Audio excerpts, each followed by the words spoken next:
நான் பார்த்த வரைக்கும் ஒரு விஷயம் என்னன்னா, இந்த வெண்டைக்காய வெட்டி தண்ணீல போட்டுருங்க. முதல் நாள் நைட்டு வெண்டைக்காய வெட்டி தண்ணீல போட்டுருங்க.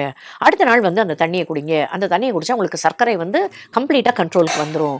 அப்படின்ட்டுன்னு ஒருத்தர் வந்து ஒரு இன்ஃப்ளூயன்சர் வந்து சொல்றாரு. வெண்டைக்காய் வந்து ஒரு அருமையான ஒரு காய்கறி. அதுல வந்து உங்களுக்கு ஃபைபர் கரையா நார்ச்சத்து நெறைய இருக்கும் வெண்டைக்காயில. கால்சியம் சத்து, மற்ற விதமான மைக்ரோ நியூட்ரியன்ட்ஸ் எல்லாம் நிறைந்த ஒரு காய்கறி. இத நீங்க காய்கறியா சாப்பிட்டா, அந்த நார்ச்சத்துனால, அதோட லோ கிளைசெமிக் இண்டெக்ஸ் அண்ட் லோடுனால உங்களுக்கு உடம்புல ரத்தத்துல சர்க்கரை அளவு ஜாஸ்தி ஏறாது.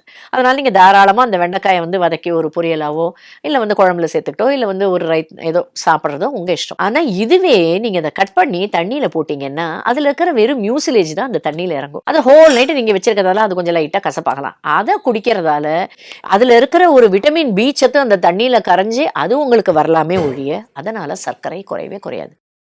இந்த தகவலை கண்டிப்பாக உங்கள் நண்பர்களுடனும் உறவினர்களுடனும் பகிர்ந்து கொள்ளுங்கள். அவர்களுக்கு இது பயனளிக்கக்கூடியதாக இருக்கும்.